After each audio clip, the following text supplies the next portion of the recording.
A continuación, verán ustedes un resumen, digamos, ¿no?, de las diferentes clasificaciones que nos da la Ley General de Sociedades Mercantiles con su articulado, con lo que necesita forzosamente para la inclusión e incorporación dentro de un acta constitutiva.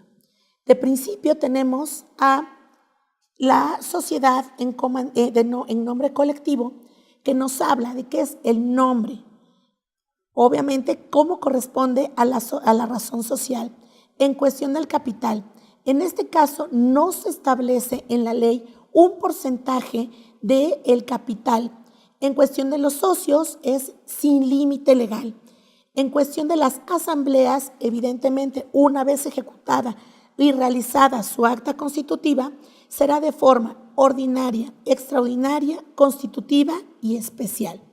En cuanto a la representación del capital incluido dentro de esta sociedad en nombre colectivo, veremos las aportaciones de los socios establecidas e incluidas dentro de la escritura constitutiva. En cuanto a la vigilancia, se ejecutará mediante un interventor. Será evidentemente, si se fijan dentro de este cuadro, cada una de las sociedades tendrán que ser con bases constitutivas, es decir, al tenor de un fedatario público. En cuanto a los fondos de reserva, veremos en sociedad en nombre colectivo que se tiene que tener un mínimo de 5% de las utilidades netas anualmente hasta la quinta parte del capital social. En cuanto a la administración, será uno o varios administradores, pudiendo ser socios o personas extrañas dentro de la sociedad. Y hablaremos evidentemente de la responsabilidad jurídica que tienen estos socios. Precisamente por eso se pide que cada una de estos tipos de sociedades tenga que incluirse de forma formativa, de forma formal, ¿no?, de forma solemne, en donde los socios responden de manera subsidiaria, ilimitada y solidariamente de las obligaciones de la sociedad. Continuaremos y dando un ejemplo más amplio en cuanto a la comandita simple, responsabilidad limitada, anónima, en comandita por acciones y cooperativa. De la primera en la siguiente rubro tenemos que, en cuanto al nombre, tendrá una razón social. En cuanto al capital, no se establece, al igual que en nombre colectivo. Si se fijan, a diferencia de responsabilidad limitada, anónima, en comandita por acciones y cooperativa, las que establecen un monto, pues son las tres nombradas con antelación. Más sin embargo, en la cooperativa, el carácter de este capital será ilimitado. En cuanto a los socios, hay máximos y mínimos. Si se fijan, aquí en la responsabilidad limitada requiere un máximo de 50 socios, a diferencia de la anónima, que requiere 2 como mínimo y como máximo puede ser ilimitado. Y en la cooperativa es ilimitado.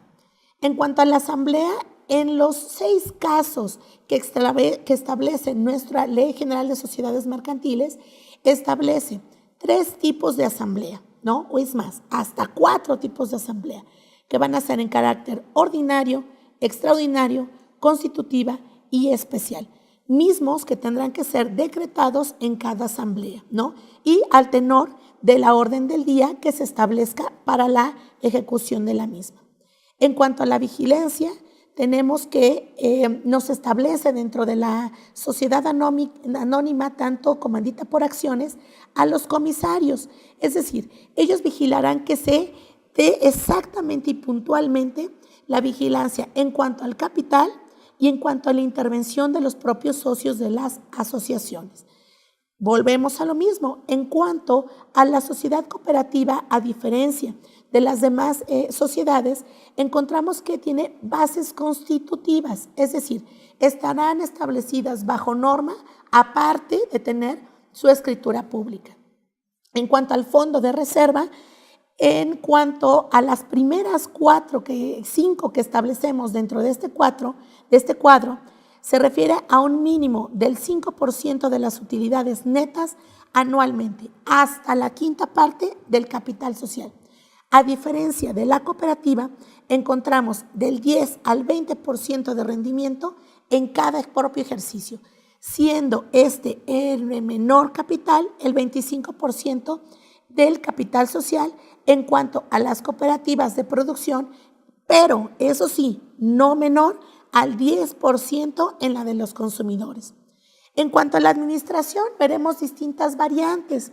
En la cooperativa tenemos un consejo de administración.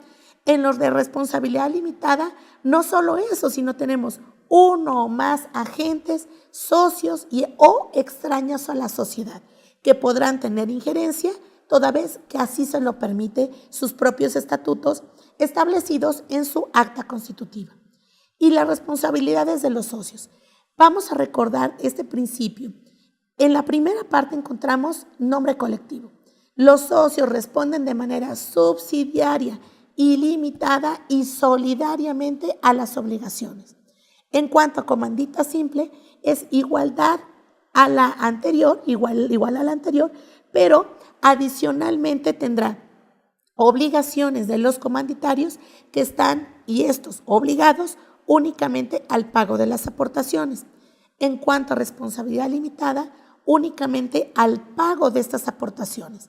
Anónima, únicamente al pago por acciones.